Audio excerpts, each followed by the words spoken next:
نحمده ونصلي ونسلم على رسوله الكريم اما بعد فاعوذ بالله من الشيطان الرجيم بسم الله الرحمن الرحيم يا ايها الذين آمنوا ما لكم اذا قيل لكم انفروا في سبيل الله ثاقلتم الى الارض ارضيتم بالحياة الدنيا من الآخرة فما متاع الحیات الدنیا فی الآخرۃ الا قلیل۔ اے ایمان والو، تمہیں کیا ہوا جب تم سے کہا جائے کہ اللہ کی راہ میں نکلو تو زمین کے ساتھ لگ جاتے ہو؟ کیا تم آخرت کے بجائے دنیا کی زندگی پر راضی ہو گئے؟ تو آخرت کے مقابلے میں دنیا کی زندگی کا ساز و سامان بہت ہی تھوڑا ہے۔ یہ آیت مبارکہ، اس کے شان نزول، یہ آیت غزوہ تبوک کی ترغیب کے لیے اللہ نے نازل فرمائی۔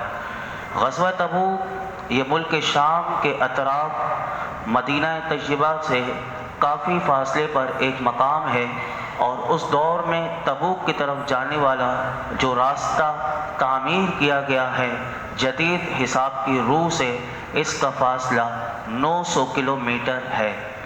رجب 9 ہجری میں طائف سے واپسی کے بعد جب رسول اللہ صلی اللہ علیہ وسلم کو یہ خبر پہنچی کہ عرب کے عیسائیوں کی سازش اور برانگیختہ کرنے سے ہرقل شاہ روم نے رومیوں اور شامیوں کا ایک بہت بڑا بھاری لشکر جمع کر لیا ہے اور یہ سب مل کر مسلمانوں پر حملہ کرنے کا ارادہ رکھتے ہیں، تو اللہ کے محبوب علیہ السلام نے مسلمانوں کو ان کے خلاف جہاد کا حکم دیا، اور ان کے آنے سے پہلے ان کے مقام پر جا کر ہی ان سے جہاد کا میرے آقا علیہ السلام نے اپنے لشکر کو، اپنے صحابہ کو ترغیب دی۔ اس آیت میں اس کا ذکر کیا گیا۔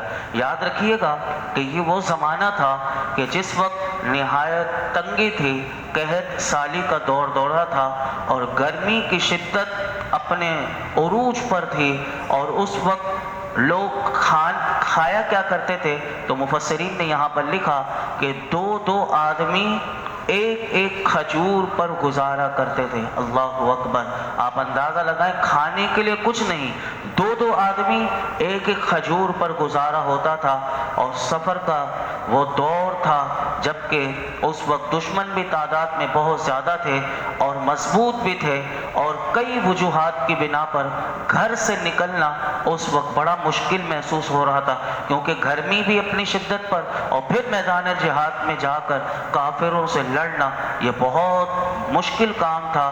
اور اسی مرحلے میں مدینہ منورہ کے بہت سے منافقین جن کے نفاق جو چھپے ہوئے تھے، جن کا نفاق چھپا ہوا تھا، اس غزوے کی وجہ سے ان کے نفاق بھی کھل کر سامنے آئے اور ان کا راز بھی فاش ہوا، اور وہ خود بھی اپنے آپ کو بھی چھپایا کرتے تھے، اور وہ نہیں چاہتے تھے کہ ہم میدان جہاد میں جائیں اور فوج میں شامل ہوں۔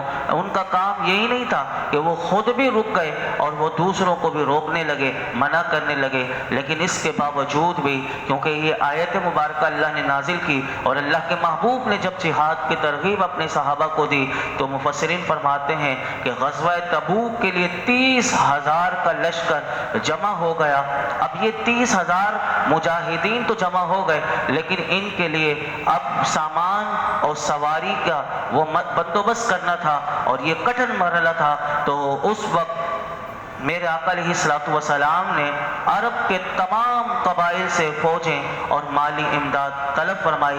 صحابہ کرام کا وہ جذبہ جو تھا، اللہ اکبر، اس غزوے میں دل کھول کر پھر صحابہ نے وہ اپنا مال خرچ کیا۔ حضرت عبد الرحمن بن خباب رضی اللہ تعالیٰ عنہ فرماتے ہیں کہ میں حضور کی بارگاہ میں حاضر تھا، آپ صلی اللہ علیہ وسلم لوگوں کو غزوہ تبوک میں صحابہ کرام کو اللہ کی راہ میں دینے کا جذبہ دلا رہے تھے کہ تم نے اب اس وقت بہت ضرورت ہے، تو حضور ترغیب دے رہے تھے۔ اس کی تفصیل میں تو میں نہیں جاؤں گا، میں صرف چیدہ باتیں آپ کو بتاتے ہوئے آگے گزر جاؤں گا، یہ کیونکہ علماء سے آپ سنتے رہتے ہیں کہ اسی غزوہ تبوک کے موقع پر جتنا مال سب سے پہلے جن کا نام آتا ہے وہ حضرت عثمان غنی رضی اللہ تعالیٰ عنہ کا آتا ہے کہ آپ نے اتنا دل کھول کر خرچ کیا کہ آپ نے 10,000 مجاہدین کو سامان جہاد دیا اور 10,000 دینار اس غزوے میں خرچ کیے، اور ساز و سامان کے ساتھ 900 اونٹ اور 100 گھوڑے اس کے علاوہ دیے۔ میرے آقا اتنے خوش ہو رہے تھے کہ فرماتے ہیں کہ حضور جب ممبر سے تشریف لا رہے تھے تو حضور کے یہ الفاظ، یہ مبارک الفاظ تھے کہ اس کے بعد عثمان جو بھی عمل کرے ان پر کوئی حرج نہیں۔ اور اسی غزوے میں آپ علماء سے سن چکے ہیں کہ فاروق اعظم آگے بڑھنا چاہتے تھے لیکن وہ اپنے گھر کا آدھا سامان لے کر آئے، حضرت صدیق اکبر اپنا گھر کا سب اٹھا کر لے کر آ گئے، حضرت عبد الرحمن بن عوف ہوں، حضرت عباس ہوں، حضرت طلحہ ہوں، ان سب نے اپنا کثیر مال حضور کے کہنے پر اللہ کی راہ میں دیا۔ اور صرف یہ مجاہدین صحابہ نے نہیں بلکہ صحابیات کے جو زیورات تھے وہ بھی اپنے زیورات لے کر بارگاہ رسالت میں انہوں نے پیش کر دیا۔ اللہ اکبر۔ جب یہ 30,000 کا جو لشکر تھا یہ تبوک کے لیے روانہ ہوتا ہے، اب مدینے کا نظم و نسق کون چلائے گا؟ تو میرے آقا علیہ الصلوۃ والسلام حضرت علی رضی اللہ تعالیٰ عنہ کو اپنا خلیفہ منتخب فرماتے ہیں۔ حضرت سعد بن ابی وقاص رضی اللہ تعالیٰ عنہ فرماتے ہیں کہ غزوہ تبوک کے موقع پر اللہ کے محبوب علیہ الصلوۃ والسلام نے جب حضرت علی کو مدینہ منورہ میں چھوڑا تو وہ عرض کرنے لگے کہ یا رسول اللہ آپ مجھے بچوں کے پاس اور عورتوں کے پاس چھوڑ کر مدینے میں جا رہے ہیں۔ تو میرے آقا نے حضرت علی سے فرمایا کہ اے علی کیا تم اس بات پر راضی نہیں کہ تم میرے لیے ایسے ہو جیسے کہ حضرت موسیٰ علیہ السلام کے لیے حضرت ہارون تھے؟ لیکن فرمایا البتہ میرے بعد کوئی نبی نہیں، کیونکہ موسیٰ علیہ السلام کے بعد ہارون علیہ السلام وہ نبی تھے اور ان کے بعد تو لیکن حضور نے کیونکہ نبوت کا دروازہ بند ہو چکا تھا ساتھ یہ بھی فرما دیا کہ اے علی البتہ میرے بعد کوئی نبی نہیں۔ پھر کیا ہوا؟ میرے آقا علیہ السلام اب وہ اس تبوک کے مقام پر جب پہنچتے ہیں تو حضور کا علم غیب بھی دیکھیے کہ حضور کا علم غیب کیا ہے۔ حضور جب وہاں اس مقام پر پہنچتے ہیں تو اپنے صحابہ سے حضور فرماتے ہیں کہ انشاءاللہ تعالی کل تم لوگ تبوک کے چشمے پر پہنچو گے، سورج بلند ہونے کے بعد پہنچو گے، لیکن کوئی شخص جب وہاں پہنچے تو حضور نے فرما دیا کہ وہ پانی کو ہاتھ نہ لگائے۔ اب یہاں پر اللہ معجزہ بھی دکھائے گا اپنے محبوب کا۔ میرے آقا نے پہلے بتا دیا تھا کہ پانی کو ہاتھ نہ لگانا۔ جب صحابہ وہاں پر پہنچے تو صحابہ نے دیکھا کہ وہاں پر صرف جوتے کے تسمے کے برابر ایک پانی کی ایک معمولی سی دھار جو ہے وہ بہہ رہی تھی۔ اب 30,000 کا لشکر ہے، اتنا سا پانی اور وہ بھی ایک جوتے کے تسمے کی مفسرین فرماتے ہیں کہ وہ دھار بہہ رہی تھی۔ اب حضور علیہ السلام کیونکہ اللہ کے دیے ہوئے علم سے سب جانتے تھے۔ پھر کیا ہوا؟ اس تھوڑے سے پانی میں سے میرے حضور کی بارگاہ میں وہ پانی پیش کیا گیا تو میرے آقا نے اسی پانی سے اپنا ہاتھ منہ دھویا اور اسی پانی میں حضور نے کلی فرمائی اور فرمایا کہ اس پانی کو لے جا کر چشمے میں ڈال دو۔ پھر جب لوگوں نے اس چشمے میں پانی کو ڈالا تو چشمے سے زوردار پانی کی موٹی دھاڑ بہنا شروع ہو گئی اور 30,000 کا جو لشکر تھا وہ تمام کے تمام ان کے جو جانور تھے تمام کے تمام اس پانی سے سیراب ہو گئے۔ اب میرا آقا علیہ السلام تبوک کے موقع پر غزوہ تبوک کے لیے روانہ ہوئے تو اس تبوک کے مقام پر حضور نے کافی عرصہ قیام فرمایا۔ پہلے حضور پہنچ چکے تھے۔ اب یہ جو ہرقل شاہ روم تھا یہ مفسرین فرماتے ہیں کہ یہ جانتا تھا کہ اللہ کے نبی جو ہیں محمد مصطفیٰ وہ سچے نبی ہیں، اس لیے اسے خوف ہوا اور یہ مقابلے کے لیے آیا ہی نہیں۔ حالانکہ یہ پوری تیاری کر چکا تھا لیکن یہ تبوک کے موقع پر آیا نہیں۔ میرے آقا علیہ السلام وہاں پر ٹھہرے رہے۔ چنانچہ اسی مقام پر حضور نے حضرت خالد بن ولید رضی اللہ تعالیٰ عنہ کو 400 سے زائد سواروں کو لے جا ان کے ساتھ دومت الجندل کے مقام پر بھیجا اور وہاں کا ایک حاکم تھا عقیدر اس کو گرفتار کرنے کے لیے حضور نے بھیجا۔ اور یہ بھی دیکھیں میرے آقا کا علم غیب کہ حضرت خالد کو بھیج رہے ہیں صحابی کو لیکن حضور پہلے سے بتا رہے ہیں کہ تم اسے گرفتار کہاں کرو گے؟ فرمایا کہ وہ نیل گائے کا شکار کر رہا ہوگا، تم اسے نیل گائے کے شکار کے وقت گرفتار کر لینا۔ چنانچہ ایسا ہی ہوا۔ حضرت حضرت خالد رضی اللہ تعالیٰ عنہ جب وہ پہنچتے ہیں تو وہ جو حاکم عقیدر تھا اسے نیل گائے کے شکار کے وقت فوراً گرفتار کر لیا اور حضور کی بارگاہ میں لے کر آ گئے۔ پھر کیا ہوا؟ میرے آقا علیہ الصلوۃ والسلام نے، کیونکہ پیچھے آپ سن چکے کہ ان سے یا تو وہ اگر یہ صلح کر لیں تو ان کے لیے جزیہ ہوگا، میرے آقا علیہ الصلوۃ والسلام نے اگر یہ اسلام قبول نہ کریں تو یہ جزیہ دینے پر راضی ہو گیا، اور جب اس نے جزیہ دینے کا کہا حضور نے اسے چھوڑ دیا۔ اور اسی طرح حاکم ایلا جو تھا اس پر بھی اسلام پیش کیا گیا، لیکن اس نے جزیہ دینے کا وہ ارادہ کیا اور اس پر صلح ہوئی۔ اسی طرح واپسی پر نبی پاک صلی اللہ علیہ وسلم جب مدینہ منورہ تشریف لائے، اب وہ لوگ کہ جو جہاد میں نہیں گئے تھے حضور کے ساتھ، تو میرے آقا علیہ الصلوۃ والسلام نے صحابہ سے اعلان فرما دیا کہ اب وہ جو ہمارے ساتھ جہاد میں نہیں گئے تھے، اے میرے صحابہ اب تم ان سے کلام نہ کرنا۔ پھر راوی کہتے ہیں کہ اور نہ ان کو اپنے پاس بٹھانا جب تک اللہ کا حکم نہ آ جائے۔ حضور نے فرمایا میں اجازت نہ دوں جب تک تم ان لوگوں سے ملو گے بھی نہیں اور ان سے بات بھی نہیں کرو گے۔ پھر صحابہ حضور کے اس فرمان پر اس طرح عمل کیا کہ باپ اور بھائی یعنی اگر سگے بھی ہوں تو فرمایا یہ دونوں ایک دوسرے سے التفات یعنی نہ کرتے تھے، جس طرح میرے آقا نے فرمایا تھا اسی طرح ہوا۔ اب اسی باب میں اگلی آیات نازل ہوئی، اللہ نے کیا فرمایا؟ فرمایا الا تنفروا يعذبكم عذابا اليما ويستبدل قوما غيركم ولا تضروه شيئا والله على كل شيء قدير۔ اگر تم کوش نہیں کرو گے تو وہ تمہیں دردناک سزا دے گا اور تمہاری جگہ دوسرے لوگوں کو لے آئے گا اور تم اس کا کچھ نہیں بگاڑ سکو گے، اور اللہ ہر شے پر قادر ہے۔ اس آیت میں فرمایا اے مسلمانوں اگر تم رسول کریم کے حکم کے مطابق اللہ کی راہ میں کوچ نہیں کرو گے، اللہ تمہیں دردناک سزا دے گا، تمہاری جگہ دوسرے لوگوں کو لے آئے گا جو تم سے بہتر ہوں گے اور فرما بردار ہوں گے۔ علماء فرماتے ہیں مراد یہ ہے کہ اللہ کو اپنے حبیب کی نصرت اور ان کے دین کو عزت دینے میں اللہ خود کفالت فرمائے گا۔ اگر تم فرمان رسول کی اطاعت میں جلدی کرو گے تو یہ سعادت تمہیں نصیب ہوگی، اور اگر تم نے سستی کی تو اللہ دوسروں کو اپنے حبیب کی شرف خدمت سے سرفراز فرمائے گا۔ علماء کہتے ہیں اس آیت میں ایک بہت بڑا پیغام ہے۔ وہ پیغام کیا ہے؟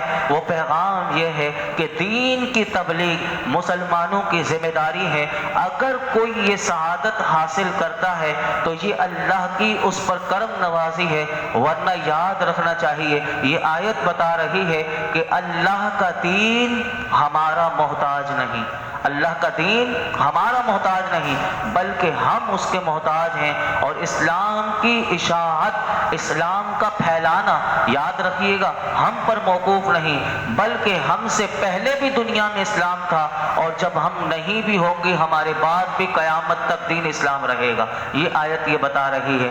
آگے ارشاد فرمایا الا تنصروه فقد نصره الله اذ اخرجه الذين كفروا ثاني اثنين اذ هما في الغار اذ يقول لصاحبه لا تحزن ان الله معنا فانزل الله سكينته عليه وايده بجنود لم تروها وجعل كلمة الذين كفروا السفلى وكلمة الله هي العليا والله عزيز حكيم۔ اگر تم اس نبی کی مدد نہیں کرو گے تو اللہ ان کی مدد فرما چکا ہے۔ جب کافروں نے انہیں ان کے وطن سے نکال دیا تھا، جبکہ یہ دو میں سے دوسرے تھے، جب دونوں غار میں تھے، جب یہ اپنے ساتھی سے فرما رہے تھے غم نہ کرو بے شک اللہ ہمارے ساتھ ہے، تو اللہ نے اس پر اپنی تسکین نازل فرمائی اور ان لشکروں کے ساتھ اس کی مدد فرمائی جو تم نے نہ دیکھے، اور اس نے کافروں کی بات کو نیچے کر دیا، اور اللہ کی بات ہی بہت بلند و بالا ہے اور اللہ غالب حکمت والا ہے۔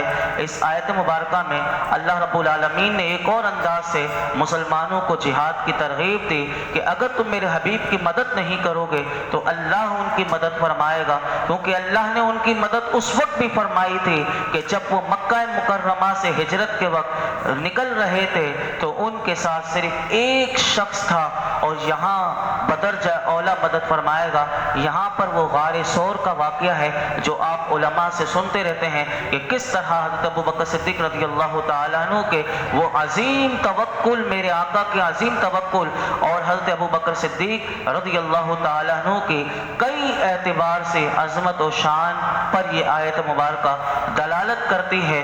اور اس آیت میں یہ بھی بتایا گیا کہ اللہ رب العالمین نے ان لشکروں کے ساتھ اس کی مدد فرمائی جو تم نے نہ دیکھے۔ اس آیت کی علماء فرماتے ہیں ایک تفسیر یہ ہے کہ اللہ نے فرشتوں کو نازل کر کے اپنے حبیب کی مدد فرمائی کہ فرشتوں نے کفار کے چہروں کو اور نگاہوں کو حضور کی طرف دیکھنے سے پھیر دیا۔ اور ایک تفسیر اس کی یہ بھی کی گئی کہ اللہ رب العالمین نے اپنے محبوب جب ہجرت کر رہے تھے تو کفار کے دلوں میں وہ رعب ڈال دیا کہ یہاں تک کہ وہ واپس آ گئے۔ اور تیسری تفسیر اس کی یہ بھی کی گئی کہ اللہ رب العالمین نے اس آیت میں خبر دی کہ جب رسول اللہ صلی اللہ علیہ وسلم غار میں تھے اور شدید خوف کا عالم تھا، اس وقت اللہ رب العالمین نے ان سے دشمنوں کا مکر پھیر کر حضور کی مدد فرمائی، اور پھر میدان بدر میں فرشتوں کے ذریعے اللہ نے اپنے محبوب کی مدد فرمائی۔ اور اسی آیت میں اللہ نے یہ بھی فرمایا کہ اللہ نے ان کافروں کی بات کو نیچے کر دیا۔ اس سے کیا مراد ہے؟ تو یاد رکھیے کافروں کی بات نیچے کرنے سے مراد علماء فرماتے ہیں شرک یا دعوت کفر ہے، اور اللہ کی بات سے مراد توحید ہے یا دعوت اسلام ہے۔ اور ایک قول اس کی تفسیر میں یہ بیان کیا گیا کہ کافروں کی بات نیچے کرنے سے مراد یہ ہے کہ ہجرت کی رات وہ سب مل کر آئے تھے، سارے قبائل میرے آقا کو شہید کرنے آئے تھے۔ اللہ رب العالمین نے ان کی شہید کرنے کی اس سازش کو ناکام بنا دیا اور کفار کامیاب نہ ہو سکے۔ اور اللہ کی بات سے مراد یہ ہے کہ وہ اللہ کا وعدہ ہے کہ اللہ اپنے حبیب کی مدد فرمائے گا، اور ہجرت کی رات بھی اللہ نے اپنے محبوب کی مدد فرمائی، غار ثور میں بھی مدد فرمائی، مدینے بھی حضور بخیر و عافیت پہنچے، اور پھر مدینے میں پورا 10 سال کا ایک نظام، ایک پوری ریاست تک وہ تشکیل پائی، اور پھر وہ پورا مکمل ایک سلسلہ شروع ہوتا ہے۔ اس بات کو اللہ رب العالمین نے ارشاد فرمایا۔ آخری آیت بیان کر کے میں اپنی گفتگو مکمل کرتا ہوں۔ فرمایا انفروا خفافا وثقالا وجاہدوا باموالکم وانفسکم فی سبیل اللہ ذالکم خیر لکم ان کنتم تعلمون۔ تم مشقت اور آسانی ہر حال میں کوچ کرو، اپنے مالوں اور اپنے جانوں کے ساتھ اللہ کے راستے میں جہاد کرو، اگر تم جانو تو یہ تمہارے لیے بہتر ہے۔ اس آیت مبارکہ میں اللہ رب العالمین نے مسلمانوں کو ارشاد فرمایا کہ تم جہاد کرنا تمہارے لیے آسان حالت میں ہو یا تمہارے لیے جہاد کرنا بھاری حالت میں ہو، ہر حال میں تم کوچ کرو۔ اور یہاں پر علماء نے اس کی بڑی تفصیل کی ہے کہ کسی بھی لحاظ سے اس کا خلاصہ میں یہ عرض کر دوں کہ فرمایا کہ جب اور جن مسلمانوں کو جہاد کے لیے جب بھی بلایا جائے تو انہیں جہاد میں جانا ضروری ہے، چاہے کہ وہ کسی بھی حال میں ہو۔ یہاں پر میں ایک صحابی رسول کا واقعہ بیان کر کے اپنی گفتگو مکمل کرتا ہوں کہ صحابہ کا جذبہ دیکھیں کیسا ہوتا تھا۔ اللہ کرے کہ اس صحابی کا جن کا ہم ذکر سنیں، ہمیں بھی میدان جہاد کے لیے جب بلایا جائے تو جہاد کی تڑپ ہمارے اندر بھی ہونی چاہیے اور ہمیں بھی ایسا مجاہد ہونا چاہیے۔ اللہ کرے کہ جو حدیث پاک میں ہم سن رہے ہیں وہ سنیے۔ حضرت انس رضی اللہ تعالیٰ عنہ فرماتے ہیں کہ حضرت ابو طلحہ انصاری رضی اللہ تعالیٰ عنہ نے ایک مرتبہ سورہ توبہ کی تلاوت فرمائی، اور جو آیت میں نے آپ کے سامنے پڑھی، جب وہ اسی آیت پر پہنچے انفروا کوچ کرو خفافا وثقالا، کہ تم مشقت میں ہو یا آسانی میں ہر حال میں کوچ کرو۔ جب اس آیت پر پہنچے حضرت ابو طلحہ انصاری تو انہوں نے اپنے بیٹوں سے فرمایا میرے لیے جہاد کا سامان تیار کرو، میرے لیے جہاد کا سامان تیار کرو۔ یہ دیکھیں قرآن پڑھ کر کیسا جذبہ۔ ان کے بیٹوں نے عرض کی کہ بابا جان اللہ آپ پر رحم فرمائے، آپ تو نبی پاک صلی اللہ علیہ وسلم کے ساتھ غزوات میں حاضر ہوئے، اور یہاں تک کہ آپ حضور کے ساتھ تمام غزوات میں رہے کہ نبی پاک صلی اللہ علیہ وسلم کا وصال ظاہری ہو گیا۔ پھر ان کے بچوں نے کہا کہ آپ حضرت ابو بکر صدیق رضی اللہ تعالیٰ کے ساتھ جنگوں میں شریک ہوئے، یہاں تک کہ ان کا بھی وصال ہو گیا۔ پھر فاروق اعظم رضی اللہ تعالیٰ کا دور آیا، آپ ان کے ساتھ بھی شریک جہاد رہے، حتیٰ کہ ان کا بھی انتقال ہو گیا۔ اب ہم آپ کی طرف سے جہاد میں شریک ہو جائیں گے۔ یعنی آپ اندازہ لگائیں ان کی عمر کس عمر کے نہج پر ہوں گے، یعنی صحابی رسول کی عمر کتنی زیادہ ہوگی کہ وہ حضور کے ساتھ بھی، صدیق اکبر کے ساتھ بھی، فاروق اعظم کے ساتھ بھی۔ اب ان کے بیٹے کہتے ہیں کہ بابا جان ہم آپ کی طرف سے جہاد میں شریک ہو جائیں گے۔ حضرت ابو طلحہ انصاری رضی اللہ تعالیٰ عنہ فرماتے ہیں نہیں، بس اب تم میرے لیے سامان جہاد کی تیاری کرو۔ اس کے بعد ایک اور غزوہ ہوتا ہے، راوی کہتے ہیں آپ سمندری جہاد میں آپ نے شرکت کی، اور سمندر میں ہی جہاد کرتے ہوئے آپ کی وفات ہو گئی۔ 7 دن آپ سمندر میں رہے، یعنی اس میں آپ کی تدفین نہیں ہو سکی، کیونکہ وہ سمندر میں وہ جہاز چلتا رہا، بحری جہاز، اور آپ کی وہ مبارک جسم جو ہے وہ پڑا رہا۔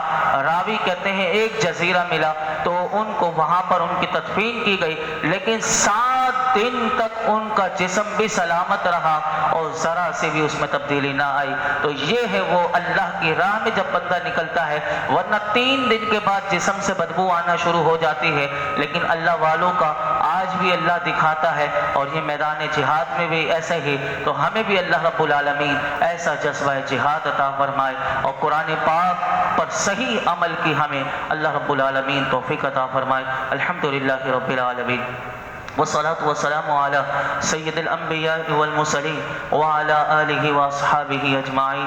یا اللہ پاک جو کچھ ہم نے سنایا اس میں کوئی غلطی کوتاہی ہو معاف فرما، اپنی بارگاہ میں قبول فرما، ہمیں قرآن حکیم کا نور عطا فرما، اس کی معرفت عطا فرما۔ یا اللہ صدیق اکبر رضی اللہ تعالیٰ عنہ کا آج ذکر پاک ہوا، مولا کریم یار غار کا صدقہ، اے اللہ ہمیں عشق مصطفیٰ کی دولت عطا فرما، ہمیں قرآن حکیم کی حکمت عطا فرما، اس کی معرفت عطا فرما، اس کا نور عطا فرما، اس کی شب و روز تلاوت کی توفیق عطا فرما، اس کے حلال پر عمل کرنے کی توفیق عطا فرما، اس کے حرام کو حرام سمجھتے ہوئے ہمیں اپنی زندگیوں سے ہر قسم کی حرام کاریوں سے ہمیں بچنے کی توفیق عطا فرما۔ یا اللہ ہمیں قول و فعل میں ایک کر دے، ہمارے ظاہر و باطن کو اچھا کر دے، ہمیں ایسا بنا دے کہ تجھے و تیرے محبوب کو پسند آ جائیں۔ درس قرآن کی برکت سے ہماری بیماریاں، پریشانیاں، قرضداریاں، بے اولادیاں مولا کریم سب کو دور فرما، ہمارے رزق دسترخوان کو وسیع فرما۔ اس درس قرآن میں یہ جتنے حاضرین موجود ہیں اللہ ان سب کے دامنوں کو مرادوں سے بھر دے۔ وصلی اللہ تعالی علی خیر خلق محمد وعلی آلہ وصحبہ اجمعین۔